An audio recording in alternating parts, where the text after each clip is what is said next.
Kamala Duffy Harris was born on October 20th, 1964, at Kaiser Permanente Hospital in Oakland, California, to immigrant parents who had met as young civil rights activists and had gone to college.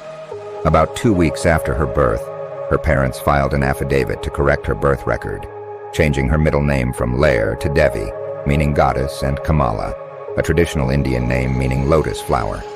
Kamala, the first daughter of a Jamaican-born cancer expert and an Indian-born cancer researcher, grew up in her Berkeley neighborhood of African-American parents. The fifth of her life saw her divorce, and she was raised primarily by Hinduism. In 1976, she left Maya for Montreal, where she remained for 5 years. Kamala, or Chithi as her aunt calls her, was deeply connected to her Indian heritage, having been close to her family in India and Jamaica since childhood, and spending part of her childhood in Lusaka, Zambia. She said she no longer addresses herself in full as Tamil, and has been described as a churchgoer and a woman of Christian faith, steeped in Indian religious practices. In 2014, the Oakland daughter married lawyer Doug Emhoff and became a stepmother to his 2 children. Because she and her family did not know her by her stepmother name, they called her Mumala, Little Mama, which has become popular in the media and is now used to refer to her instead of her name. The Skoo dancer is known for her anti-childhood sentiments and love of South Indian cuisine, and shares her protest skills and recipes on social media. In preschool, Kamala and her sister attended daycare and were inspired by a visit to the rainbow sign Black Cultural Center, later noting that there was no better way to nurture the mind than in a mix of poetry, politics, music, dance, and art. She then began a Montessori kindergarten in Berkeley in 1969, and in 1970 she began first grade at Thousand Oaks Sports School, where she became a black in a white world, as the movement was initiated by whites and a black minority. In Montreal, Canada, she studied for a time at a French elementary school called Notre Dame de Neige, which means Our Lady of the Snow, and only learned a few French terms from ballet lessons. Then in the 8th grade, 1977 to 1978, at a public school, she chose to cancel the application École des Beaux-Arts Nouveau Fondamental. She began learning to play the violin and the kettle drum along with history and mathematics, but had to drop out of the clear school to get a high score. The following month, she transferred to the diverse Westmount High School in Quebec, where she easily blended into groups of students from different backgrounds and interests, and co-founded and launched a dance group called Super X, and later Midnight Magic. They were also members of the Pep Club, who sang at school events and gained during this period from the literary works of the Canadian singer and writer Leonard Cohen, who was one of the high school's most famous graduates. When Kamala returned to the United States in Washington, and joined Black Howard College, one of the oldest Sudanese universities in the country, imposed geography and economics with sons of the Union Civil Rights Movement, such as Jesse Jackson and Andrew Young, and were able to obtain a Bachelor of Arts in Political Science and Economics in 1986. Then she chose Hastin College, Gaza, and in 1989 she obtained the Legal Center.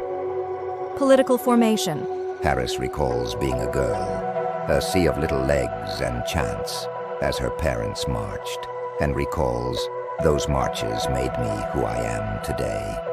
And she says she identified them as grounded in the civil rights movement and instilled in her a sense of duty not to do so. Reasons for the initiative. On May 13th, she led a march in Montreal against a building owner who wouldn't let neighborhood kids play in the park, and her grandfather allegedly inspired her passion for public service. As a young woman, she found a supportive environment at Howard College that encouraged her to reach her potential, with its many ups and downs, and where she first discovered her love of politics. She says, "This was a time of political necessity, focused on teams, and inspired her and her friends about politics, corruption, and justice." She was elected the university's first female senior representative to the Student Council, and was a member of the Alpha Kappa Volvo sorority, an African-American alumni organization. Professional life. During her new career, she interned at the Federal Trade Commission, the National Archives, the U.S. Bureau of Printing and Printing, and in the summer interned with California Senator Alan Cranston. Determined, she decided to pursue a career in law inspired by the new academic direction, Attorney Thurgood Marshall, the first black required, but certainly on the exam, and a few months later, still required, she said. She passed on her second try in 1990 and began her career at the Office of Public Expression in Alameda County, and in 1998 became the administrative attorney for the professional unit of the Office of Public Expression in San Francisco, and was transferred to the Department of Indian Prisoner Services in 2000. After the Attorney General, that is, the next Attorney General of San Francisco, she slipped against her next boss and succeeded in a recount with 56.5% of the vote, and was elected to a second term in 2007. After that period, a program was created to help first-time drug offenders obtain a high school diploma and find work. In 2010, she was elected as California's Attorney General and was re-elected to a second term in 2014. She is the first African-American woman to hold the position, and she oversaw the first same-sex marriage in science. During her 20 years in office, she advocated for the suspension of criminal defense attorneys accused of misconduct, and boasted of tens of thousands of gun convictions, with a 92% rate in San Francisco. She also prosecuted parents of truant children, helping to reduce the truancy rate by 32%. However, she has also been influential in the death penalty, contributing to the mass incarceration of Native Americans, eliminating bail, both for long prison terms, and creating DNA testing for murder suspects when their innocence depends on it.